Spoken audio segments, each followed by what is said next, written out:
Ever since the first recorded flight on December 17th, 1903, the importance of aviation transportation has increased steadily amongst people, whether it be for the economy, trade, tourism, connectivity, or even emergencies.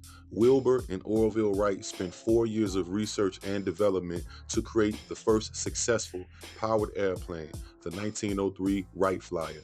It first flew at Kitty Hawk, North Carolina for a total of 12 seconds, 120 feet, and reached the top speed of 6.8 miles per hour.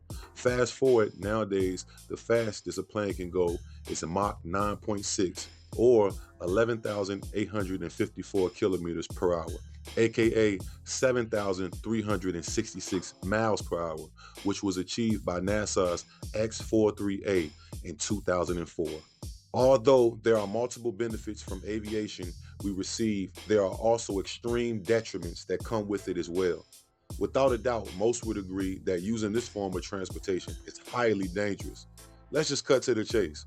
Plane crashes, while rare, they do occur. According to most studies, the probability of being involved in a fatal plane crash is extremely low, estimated to be around 1 in 11 million, based on data from Harvard University, meaning that flying is considered statistically much safer than driving a car. But it is a reality. The total amount of aviation accidents and incidents since 1970 has been 11,164, resulting in 83,772 fatalities. Analysis by the Hearst television data team found that there have been 87 fatal crashes involving commercial planes with at least 10 people on board in the United States. Historically, as early as the 1970s, there were numerous crashes due to the increasing air volume, aging aircraft with limited safety features, new complex aircraft with design flaws, lack of advanced safety systems like ground proximity warning systems, poor understanding of human factors in flight, and sometimes inadequate pilot training, leading to more potential for accidents and pilot error. So what are we going to do to narrow it down? It's to start from the 2000s, when flight first hit its prime. And by the end of this video, we're going to find out the specific reasons or theories as to why these accidents are still happening.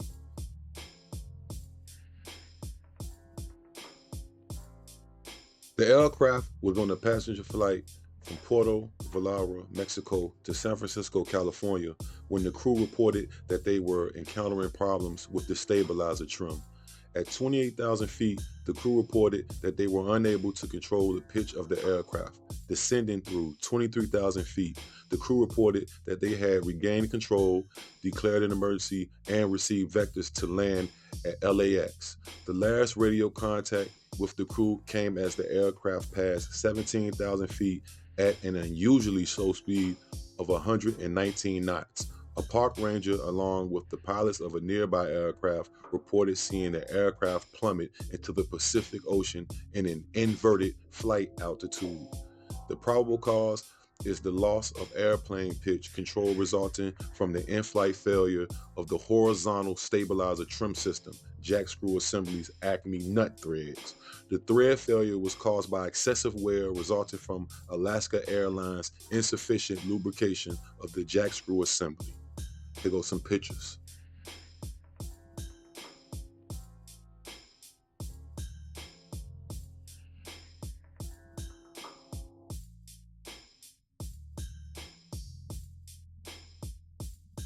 The aircraft departed Sacramento's Matherfield, California on a scheduled cargo flight to Dayton, Ohio. Shortly after takeoff, the crew reported a flight control problem to the air traffic controllers and requested vectors to return to Matherfield for an emergency landing. While turning onto final approach for runway 22R, the aircraft lost control and crashed into an auto salvage yard. In-flight cargo shift or aircraft mechanical failure could be the cause of the accident. The 3 crew members died in the accident.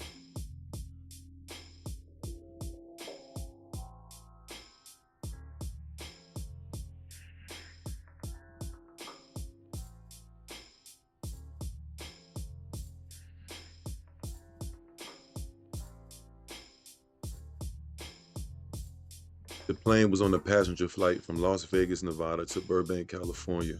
Arriving in Burbank, the crew was told to expect the visual approach to runway 08, approximately 10 nautical miles from the field. While descending to 3,000 feet, the crew was instructed to maintain 230 knots until further advised.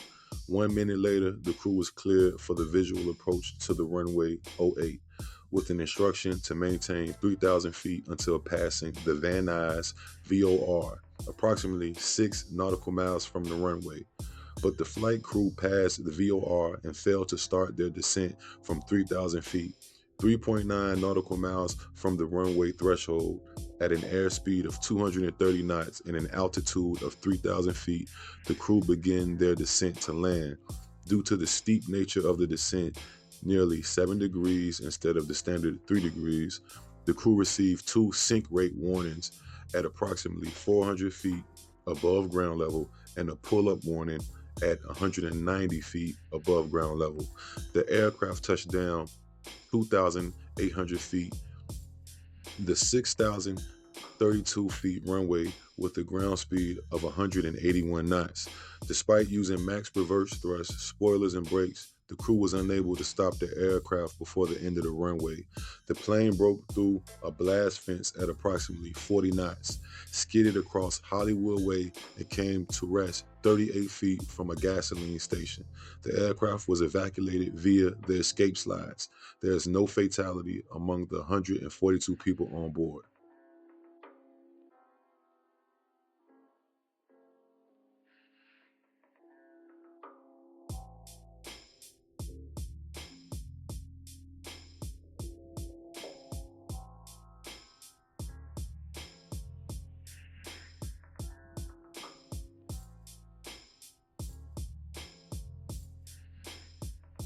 September 11th, 2001, aka 9/11. On September 11th, 2001, a group called Al-Qaeda hijacked 4 commercial airplanes and deliberately crashed 2 into the World Trade Center in New York City, 1 into the Pentagon in Washington, D.C., and the 4th into a field in Pennsylvania, after passengers fought back against the hijackers. These coordinated attacks resulted in the tragic deaths of nearly 3,000 people and significantly changed the course of American history.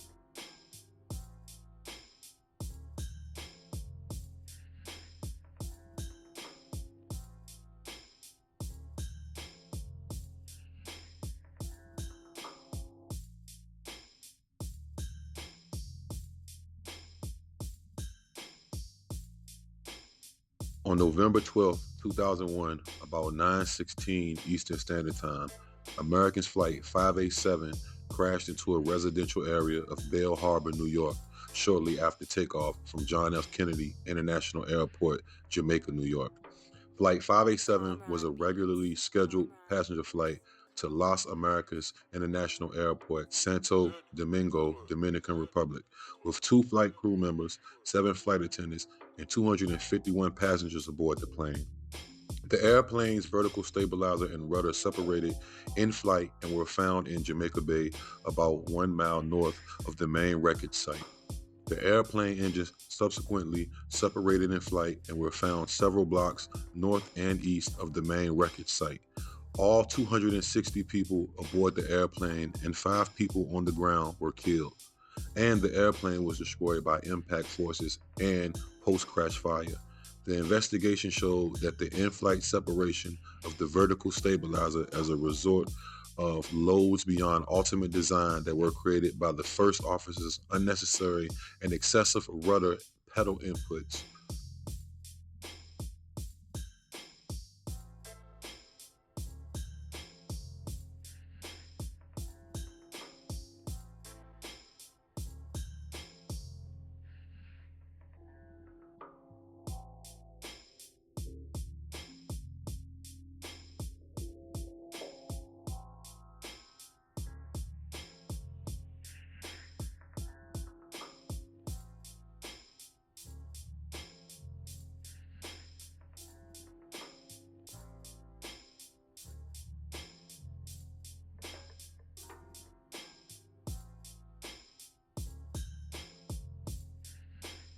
The airplane was making a fire retardant drop on a 10,000-acre forest fire near Walker, California, when the wings separated from the fuselage. A videotape of the accident sequence showed the airplane as it flew down the valley and proceeded to make a fire retardant drop.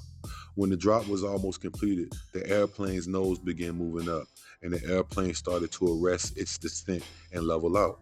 The nose of the airplane continued to rise, and the airplane's wings folded upward until they detached from the fuselage at the center wing box beam to fuselage attachment location. Close examination of the video revealed that the right wing folded upward first, followed by the left wing about 1 second later.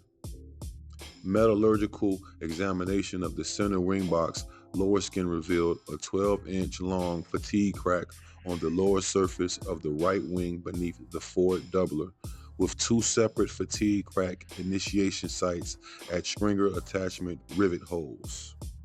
The cracks from both ignition sites eventually linked up to create a single crack. The portion of the wing containing the fatigue crack was covered by a manufacturer-installed doubler, which would have hidden the crack from view and therefore prevented detection of the crack from a visual inspection of the exterior of the airplane. The investigation found that the airplane was probably operated within the maximum takeoff gross weight limits specified in the airplane flight manual. The NTSB concluded that the probable cause of the accident is the in-flight failure of the right wing due to fatigue cracking in the center wing, lower skin, and underlying structural members. A factor contributing to the accident was inadequate maintenance procedures to detect fatigue cracking.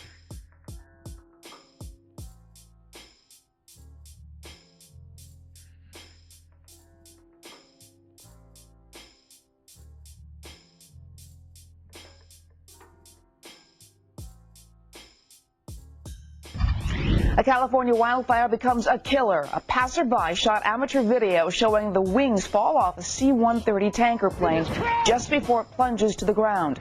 All 3 people on board were killed.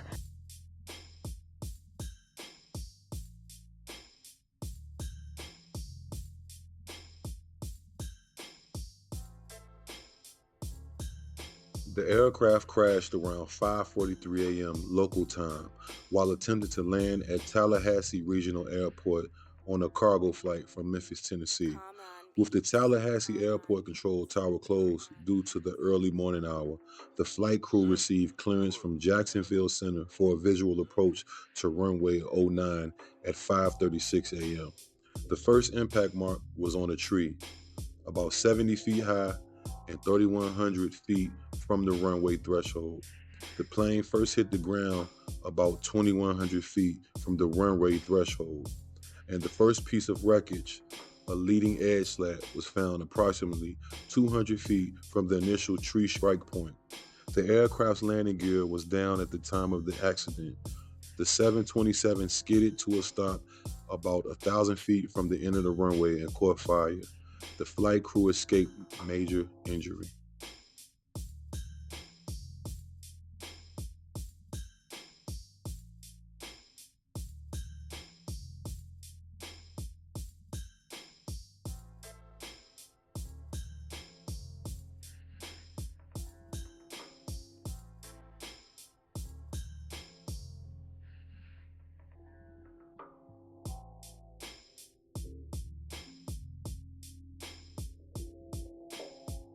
The aircraft, on a scheduled cargo flight from Oakland, California to Memphis International Airport, crashed while attempting to land on runway at Memphis. For undetermined reasons, the freighter's landing gear failed, and the aircraft skidded approximately 3,000 feet off the runway, coming to a rest at a 90-degree angle to the runway heading. The aircraft was consumed by fire. 1 crew member was slightly injured. The other 6 escaped uninjured.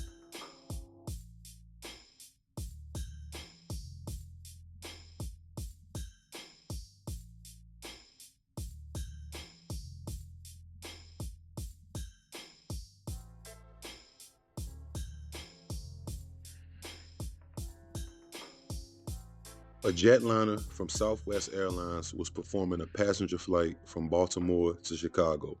With 98 passengers and 5 crew members on board when it crashed after landing at Midway Chicago International Airport. The nose landing gear collapsed after the aircraft touched down. Then the plane went off the end of the runway and slammed through a fence before striking 2 vehicles. 1 person in the car was killed while 8 other people in both cars were injured. On board, 2 passengers were injured. The plane landed in very bad conditions and extremely low visibility and on a short snow-covered runway during the snowstorm.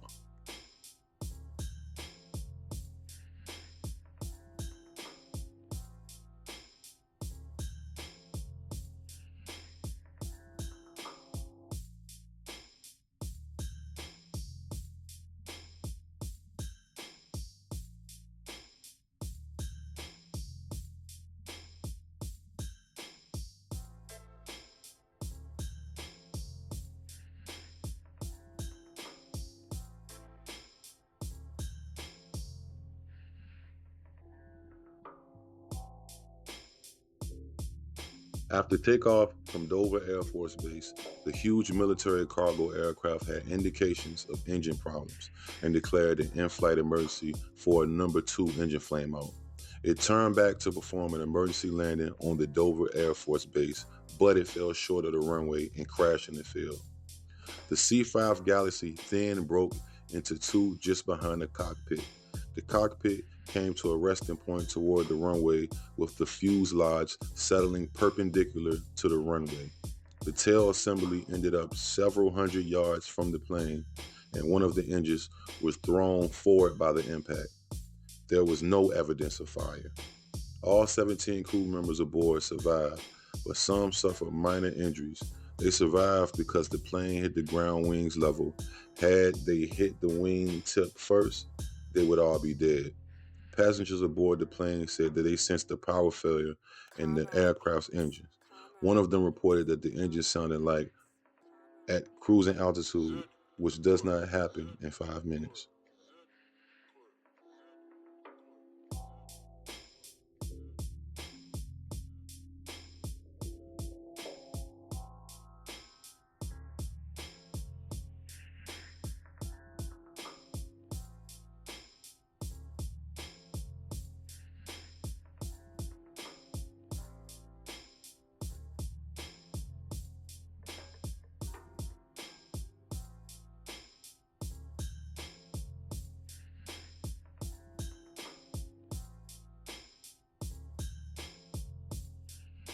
Delta Flight 5191 was en route from Bluegrass Airport in Lexington, Kentucky to Atlanta's Hartsfield-Jackson International Airport.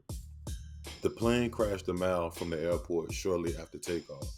The aircraft was largely intact afterward, but there was a fire following the impact. The flight was operated by a CRJ-100 regional jet belonging to Delta's commuter carrier, Comair. There were 46 passengers, 3 crew members, and 1 off-duty crew member on board. Only the first officer survived. The plane took off from the wrong runway. The main runway at Lexington's airport is 7,000 feet long, while a daytime-only general aviation runway is about 3,500 feet. The plane would have needed 5,000 feet to take off. Aerial images of the crash site showed trees damaged at the end of the short runway and the nose of the plane almost parallel to the small strip. Moreover, ground scars marked the end runway, suggesting that the pilot would have pulled up quickly to get airborne before the end of the runway. Aviation experts said it appeared that the jet had enough speed to get airborne, but was heavily damaged by the impact with the trees. The CRJ-100 jet appears to have been within 20 to 30 feet of clearing the trees and flying to safety. The 3-foot-long tip of the left wing, along with other pieces of the jet, were visible in the trees. There have been some indications that some of the taxiways were closed. The taxi route for commercial jets at Bluegrass Airport was altered a week before the accident. So perhaps when the crew was taxiing out, it was dark and it was raining. Perhaps they got a bit confused. The plane was doomed at the beginning of the takeoff course. The crew could have rejected the takeoff, but before they realized they were probably in trouble. They had probably eaten up 90% of the runway. Moreover, the runway was wet. They would have needed even more distance to stop. In the tower, only one traffic controller was on duty, a violation of Federal Aviation Administration policy. He had cleared the jet for takeoff, but then turned away to perform quote-unquote administrative duties as the plane went down the wrong runway. Where that bad going? Contact 87-126.3, 28. On back on, please close, clear the takeoff, and we're heading 6 good. Any supply that take a fix, okay, ma'am, check, please.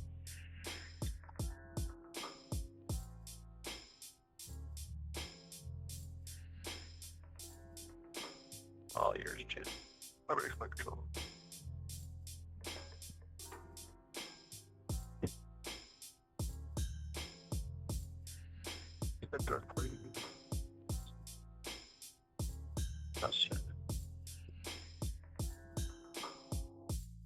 And it's weird with no light.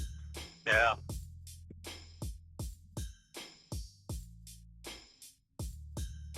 $100. Okay.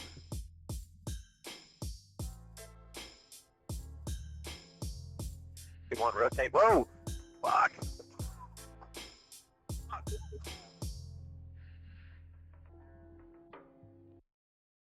Comran beats. Comran beats. Comran beats. Comran beats. Zed in the club. Zed in the club. Zed in the club.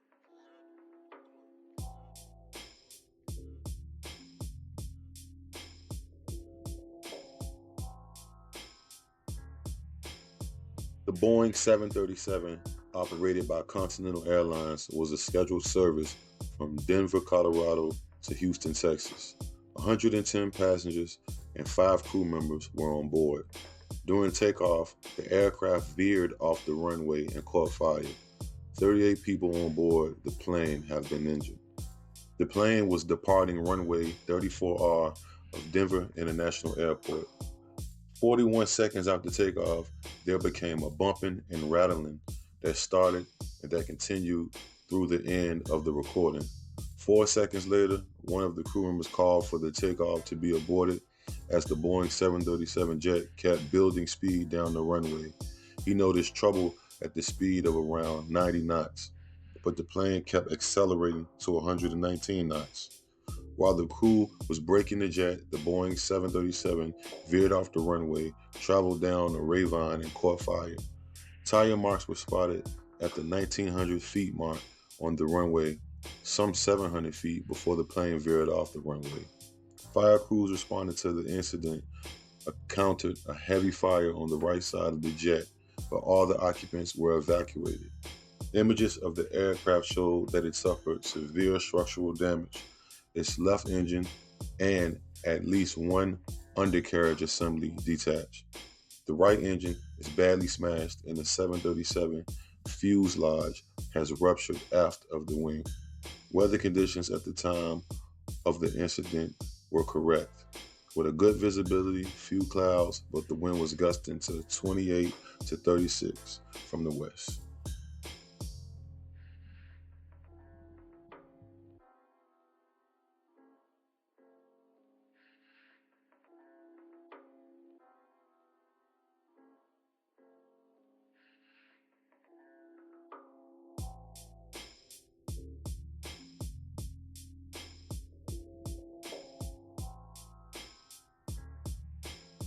Look Monday revealed the plane's right side completely scorched, melted plastic covering seats, the left engine sheared off.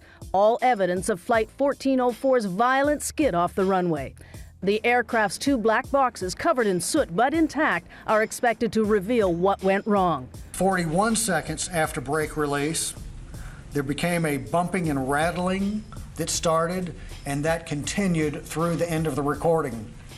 45 seconds after brake release, a crew member called for a rejected takeoff. So we have very good data there. We should be able to get a very good idea of what happened on this flight. The Boeing 737 was taking off on a clean runway when it suddenly veered left. Officials report strong wind gusts from the west, but the plane's sudden turn into the wind appears to rule out wind shear as a cause of the crash. The plane then slid across a taxiway and smashed into a 40-foot ravine. From the time that the aircraft departed the runway to its final resting point was 2,000 feet. All 115 people on board survived the crash and the fire. We saw the engine explode on the right side. It started off as smoke, and then it just went, then all you saw was fire. Now, the FAA says the captain and co-pilot have clean safety records. Investigators will be interviewing them, and they do expect that in time, Harry, the two will be able to provide a much better picture of what happened. All right, Thalia Shuris in Washington this morning. Thanks. Harley Carnes, a CBS News aviation consultant, with us this morning in the studio. We'll listen to what has been said thus far. What do we know so far? What are you thinking may have happened Saturday evening? We're not able to say what it was. But one thing we know, at least this much, it's mechanical. Right. Because 41 seconds into the takeoff roll, what you expect to hear is a good, smooth engine. Right. Nothing else. Once you get on the taxiway, how long does it take for a fully loaded 737 to get up in the air? And just shortly more, about as long as it took. They were ready to go. Right. The aircraft accelerated to about 137 knots. Right. And that's roughly. That's about time for the thing to take off. That's so right. there was something clearly that they said, we don't want this plane to leave the ground. Sure. And the first thing they did is back on the throttle. Right. Which is what you do. Both hands are up there. Yeah. And it's time to come back on the throttle.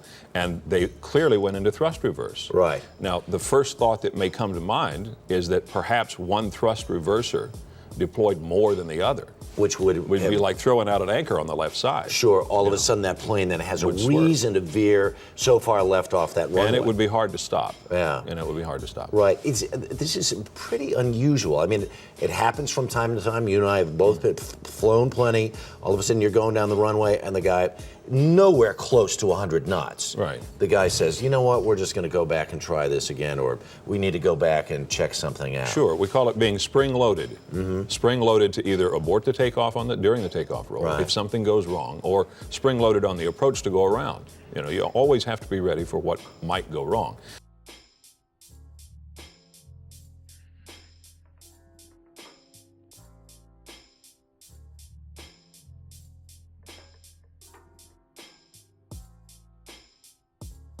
The Airbus A320, operated by U.S. Airways jet en route to Charlotte, North Carolina from New York City, crashed into the Hudson River off the west side of Manhattan with 150 passengers and 5 crew members. All of the people on board had managed to escape alive. Within 3 minutes to take off, the plane was in trouble. A loud bang came from close to the wings on both sides as it hit a flock of geese, and smoke and fire began to appear from the engines.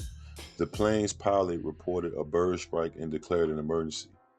As the Airbus A320 quickly banked south, the plane lost power and rapidly dropped altitude, heading towards the icy waters of the Hudson River. The crew attempted a ditching.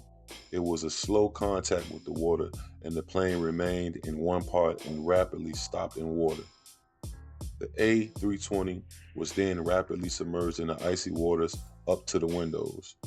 Rescue crews pulled passengers in yellow life vests from the plane. Several boats surrounded the scene.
Beats. Comron Beats. Comron Beats. Comron Beats. Zen in the club. Zen in the club. Zen in the club.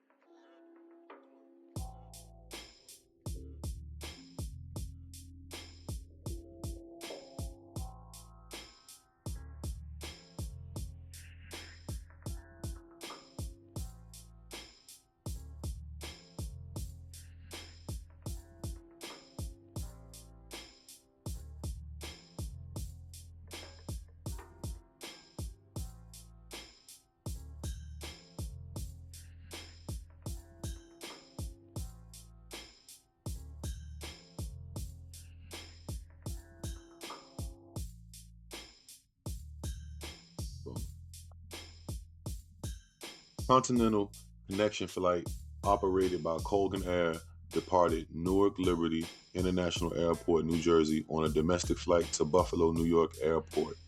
44 passengers and 5 crew members were on board. The airplane, a DHC-8, crashed into a neighborhood 6 miles short of the Buffalo Niagara International Airport. It struck a house in Clarence Center, starting a huge fire. All the people on board were killed. There is also 1 casualty on ground. After a seemingly routine flight, the Dash 8 Q400 turboprop plane endured a 26-second plunge before smashing into a house. The commuter plane was on approach to runway 23. The plane slowed to an unsafe speed as it approached the airport, causing an automatic stall warning. The pilot pulled back sharply on the plane's controls and added power instead of following the proper procedure of pushing forward to lower the plane's nose to regain speed. He held the controls there, locking the airplane into a deadly stall. The plane altitude was too low to exit the stall. The weather conditions at the time of the accidents were not so bad, but icing conditions were prevailing. The National Transportation Safety Board determines that the probable cause of this accident was the captain's inappropriate response to the activation of the stick shaker, which led to an aerodynamic stall from which the airplane did not recover. Contributing to the accident were the flight crew's failure to monitor airspeed in relation to the rising position of the low-speed queue, the flight crew's failure to adhere to sterile cockpit procedures, the captain's failure to effectively manage the flight, and Colgan Air's inadequate procedures for airspeed selection and management during approaches in icing conditions.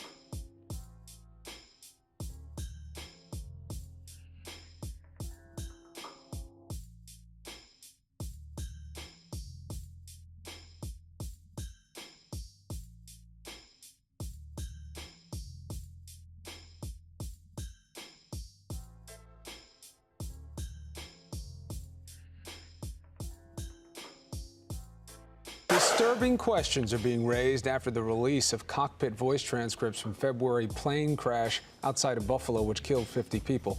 As you're about to see, the crew appeared unaware of what was happening, even in the final moments. The cockpit transcripts reveal the pilot's conversations minutes before Flight 3407's fatal crash. Captain Marvin Renslow, "Oh yeah, that's the most ice I've seen on the leading edges in a long time." First Officer Rebecca Shaw adds, "I've never seen icing conditions. I've never de-iced. I'd have seen this much ice and thought, oh my God, we're going to crash." The two then went back to what they were doing for most of the 59-minute flight, engaging in personal stories about their life, a violation of FAA rules under 10,000 feet. Rebecca wondered whether the strain of her long commute from Washington State was worth it. "I don't even know. I'm so in limbo right now. I don't know where I'll be in a year."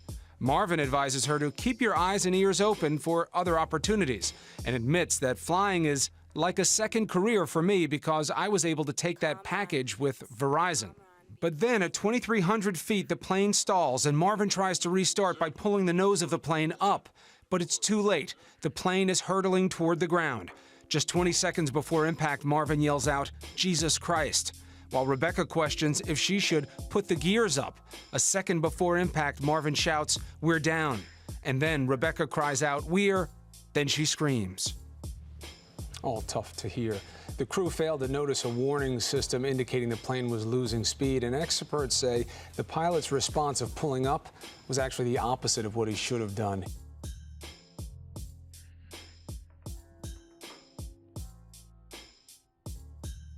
The United States Coast Guard Hercules HC-130H took off from Sacramento, California for a search mission, and it was supposed to then come back to Sacramento. But the plane was missing after a reported mid-air collision between the HC-130 and the U.S. Marine Corps Bell AH-1 Super Cobra.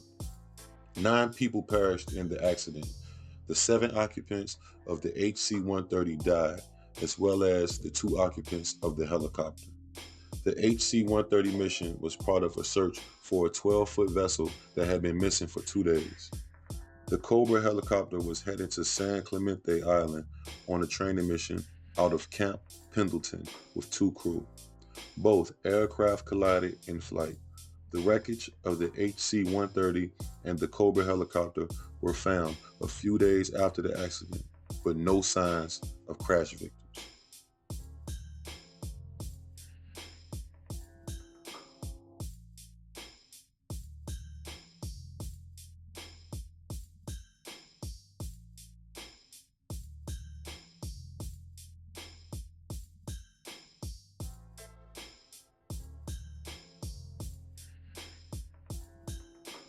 The Beechcraft 1900C cargo plane operated by Alaska Central Express took off from Sandpoint Municipal Airport in Alaska, bound to Anchorage, Alaska. 2 crew members were on board. The plane crashed shortly after takeoff, killing both crew members. The cargo plane was carrying a load of fish and mail. It was destroyed when it crashed into the water shortly after takeoff. Sandpoint is an island south side of the Alaska Peninsula, about 550 miles southwest of Anchorage.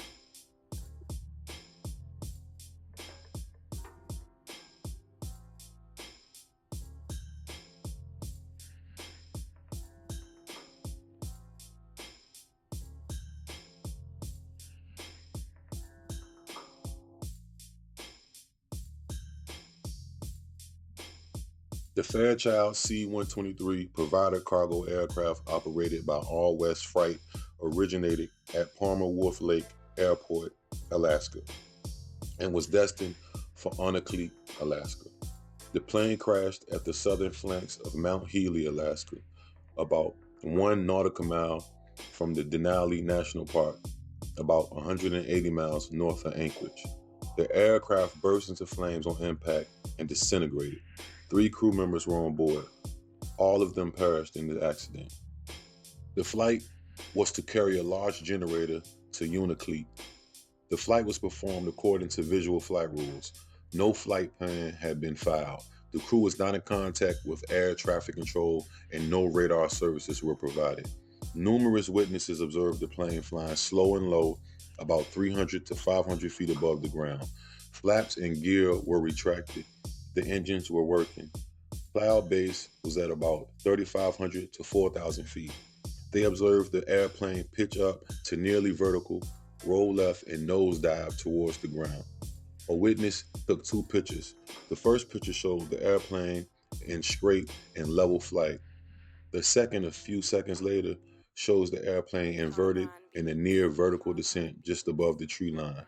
The airplane impacted sloped wooded terrain adjacent to the Park Highway at an elevation of 2,158 feet.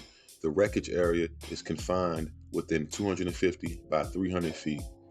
A post-impact fire consumed most of the cockpit area, fuselage, inboard sections of the wings, both flaps, and damaged a majority of the tail section and outboard section of the wings. The post-impact fire also started a small forest fire around the main wreckage and to an adjacent area by the accident site.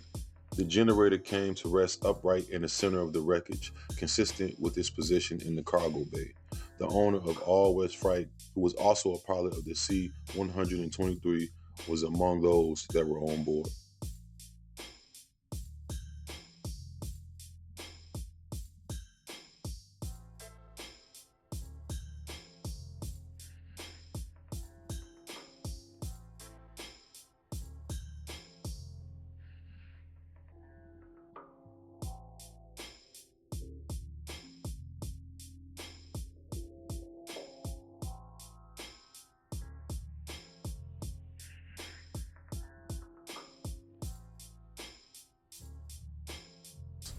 4 people are dead after a fiery plane crash at the Roswell Air Center this morning. We've been working the phones, talking to officials all day.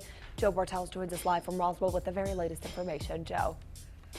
Yeah, that's right, Heather. The plane went down around 9:30 this morning, right in the middle of the Roswell airport. And investigators are trying to figure out what went wrong. Now, take a look at some of these pictures. These were taken near the scene, sent to us by viewers. You can see some of the smoke coming from the area of where the plane went down. An FAA spokesperson told us the plane is a Gulfstream G6, which is a private luxury aircraft. The plane was in a testing phase, and officials say the plane was practicing takeoffs and landings. We were not allowed anywhere near the scene, so it's hard to tell from this video, but we are told the plane's landing gear collapsed, causing the plane to slam into the runway and burst into flames. FAA is on scene now, and we'll be looking at and investigating, and we're waiting on NTSB. It'll show up this afternoon, later this afternoon. FAA officials say 2 pilots and 2 flight engineers were on board the plane. The plane crashed about 40 feet away from the control tower. No one on the ground was injured.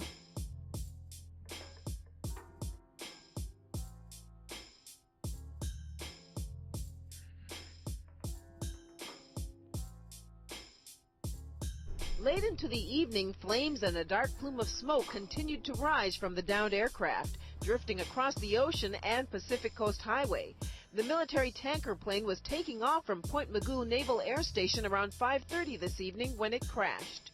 It veered off the runway, it crashed. The 3 crew members aboard the tanker were able to get out. One apparently sustained minor injuries, and the other 2 are fine. Thick black smoke and flames poured from the wreckage. The tanker was carrying about 150,000 gallons of fuel. The Boeing 707 is owned by Omega Air, a civilian company that contracts with the Navy and Marines.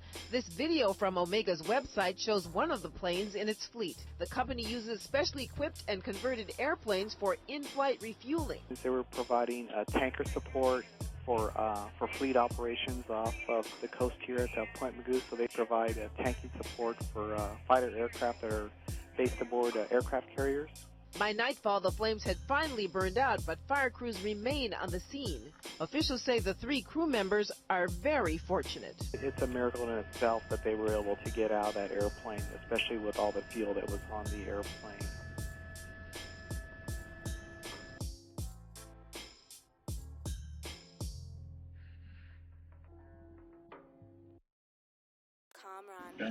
Yeah, he does. Look at that one. Look how his nose is up in the air. Oh my God. Oh, it's an accident. Oh my God. Oh, oh my God. Oh my God. Oh my God. Oh my God. Oh Lord, have mercy. Plane crash in California. We are seeing brand new images this morning of the moments after Flight 214 slammed into the runway. The heroic efforts by all on board to get everyone off the plane.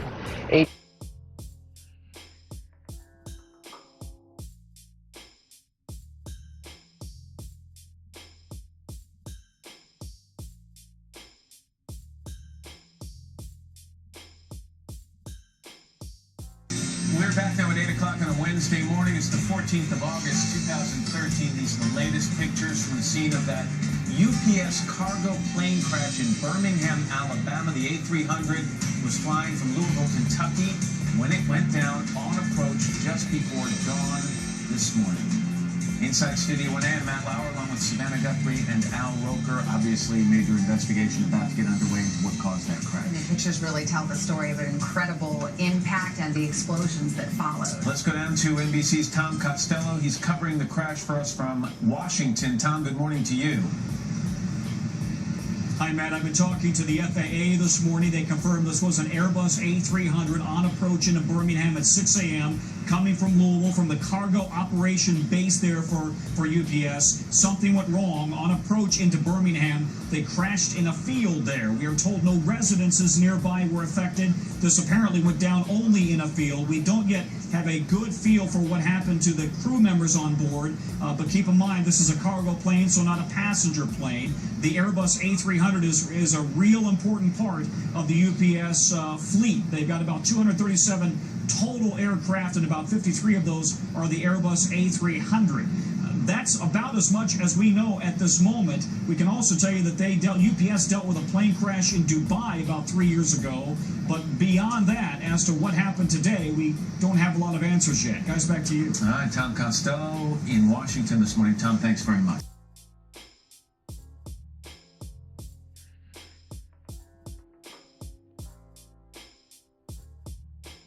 Approximately 2:45 p.m. today, Miami-Dade Police received a 911 call of a plane that possibly crashed in the area of 144 and Chrome Avenue.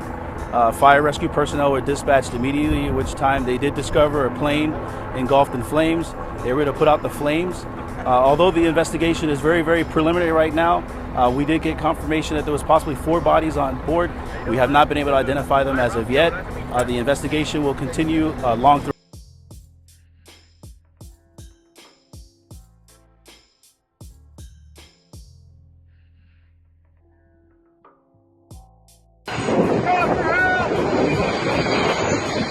Don't go near that shit. Holy shit. That's crazy. It's crazy.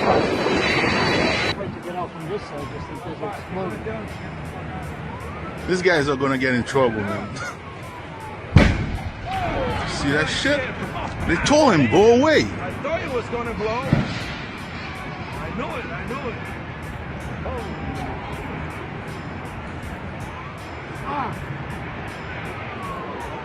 Why is Frank and Gino running over there anyway? This It's guy- not like you can get up into the fucking the cockpit anyway. They need to get out of the fucking airplane.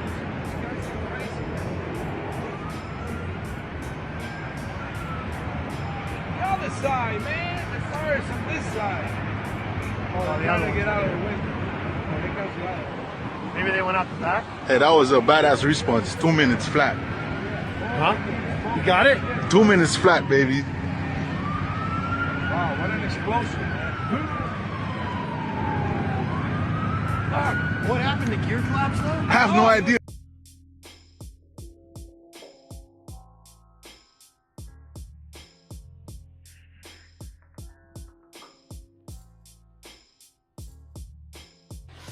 .55 now. We've been following breaking news in the 13 newsroom as a plane went off the runway at Yeager Airport earlier this morning.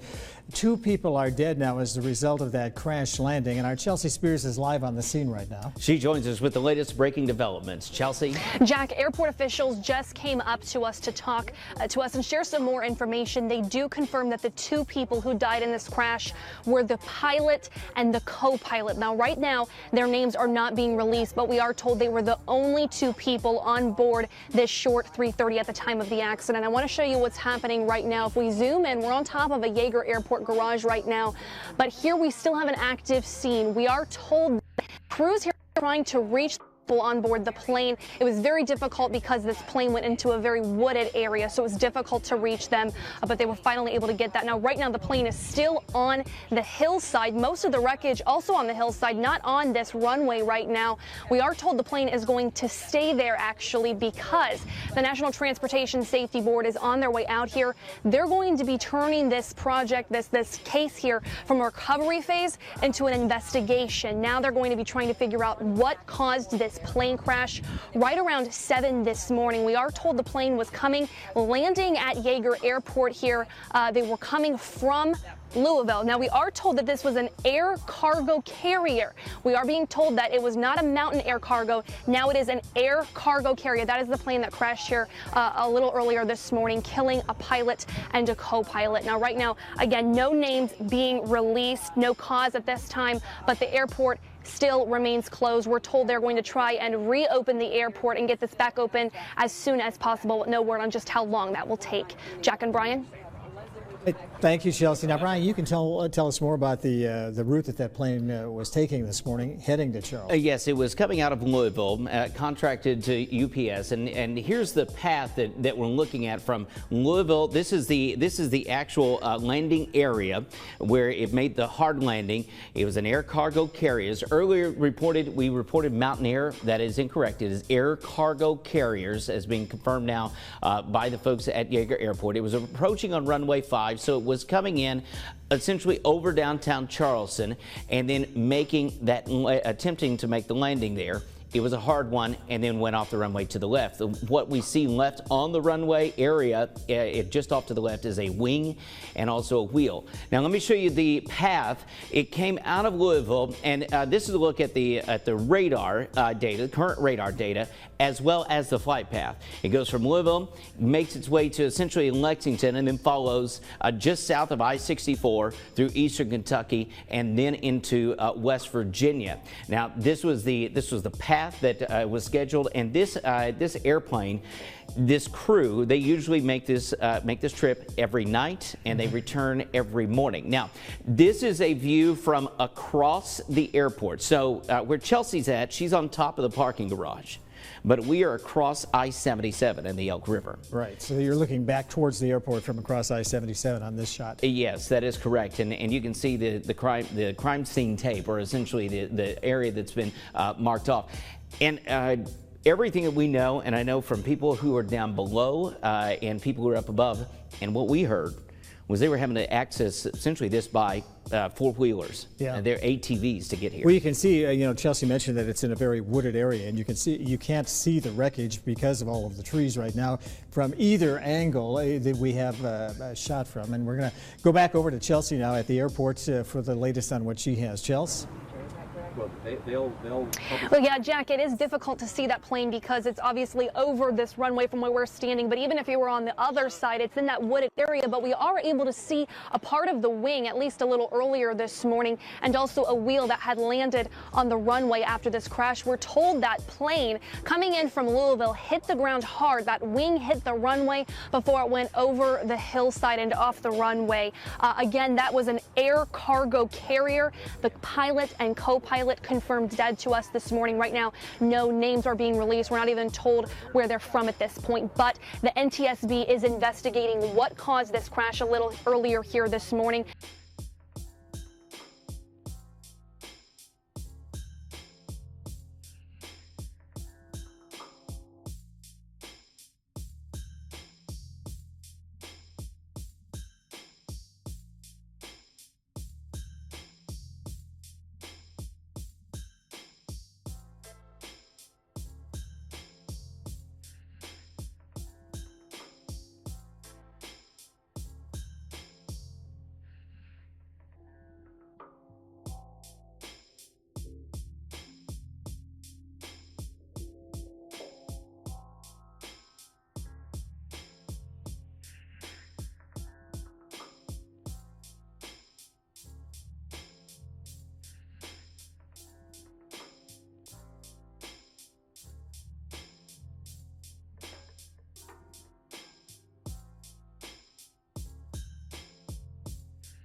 The cargo plane crashed in the Atlantic Ocean off Surfside. The Coast Guard raced to the scene, and they rescued one of the people on board, but a second person is still out there missing. Let's get right to Local 10 News reporter Andrew Perez on this story in Miami. Andrew. Let me tell you, that survivor, according to authorities, is so incredibly lucky. And when you see more video of that wreckage, you'll understand why. As you mentioned, right now, though, crews at this hour, they're fanned out searching for one more person. Crews come upon the wreckage, a wing floating in the water. The Coast Guard quickly moving in, spotting a bright yellow raft and a man needing help. It's about 13 miles east of Bay Harbor Islands. Crews get down to the guy, they secure him, they start hoisting him up before rushing him to the hospital. He had some lacerations. He was able to put himself in the rescue basket. The pilots on scene were out on a training mission. His face is bandaged. He's cut up. It's unclear what his injuries are, though. Authorities say he was one of two people believed to be on board that Convair plane. According to the FAA, it was a Conquest Air cargo flight that left Nassau, Bahamas and was headed to Miami Opa-locka Executive Airport when the pilot reported trouble and tried to land in the water. In Miami, Fort Alpha, you got any update from that airplane? I was just wondering if you had any news on that Mayday. The plane now appears to be upside down. It's a Cessna 2-engine aircraft similar to this one, and the Coast Guard continues to search for at least one more person tonight. Trying to take advantage of the good search conditions out there today while we have daylight. Shortly we'll be launching another aircraft to head out there and look for that survivor. And the cargo company Conquest Air releasing a statement saying their thoughts are with those families, are with those employees as well. Authorities right now say that they will continue to search until they feel they've exhausted all efforts.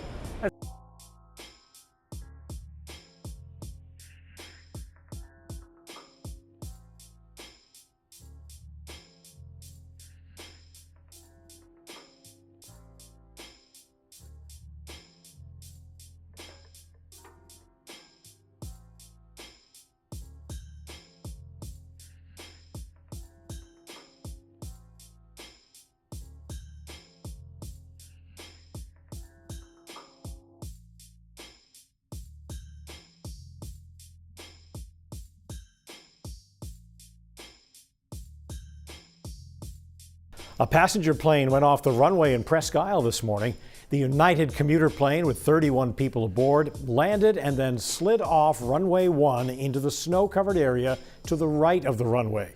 We're told the pilot and 4 passengers suffered minor injuries. Everyone else is okay. This photo was taken by Rick Daigle, who was on the plane. It shows what appears to be a part of the landing gear up near the engine intake.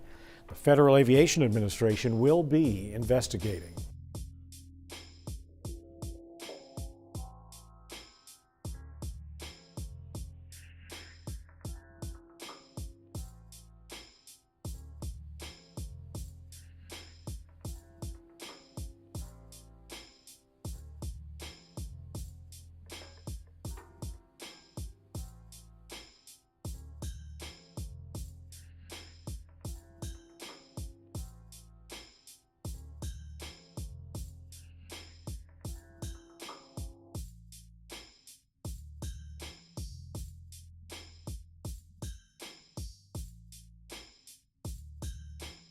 More officials from the National Transportation Safety Board are arriving on Oahu tonight to begin their investigation into the Boeing 737 cargo plane that made a crash landing in waters off Kailua yesterday. The NTSB's 10 investigators will begin by documenting the scene and examining the plane. Then they'll look at radar data, weather information, air traffic control communication, airplane maintenance records, and the pilot's medical records. The 2 pilots survived the water landing and are recovering in the hospital, one in critical condition, the other in serious. The Coast Guard tells us there was no hazardous cargo aboard the plane and says the jet fuel and debris on the surface of the ocean are both gone. We have no reports of any impact to any wildlife, so that's always a good sign. Like I said, we never want to see any oil products on the water, but in this case, short persistence and really the conditions, which were also pushing it away from the shoreline. So between the winds and currents, it was moving southwest away from the shorelines, the south shores of Oahu. Jones adding that the NTSB is in charge of the removal of debris. Now, the NTSB telling us in a statement today, at this early stage of an investigation, NTSB does not state a cause, but will only provide factual information when available. A preliminary report should be out in 2 weeks, and the investigation is slated to take between 12 and 18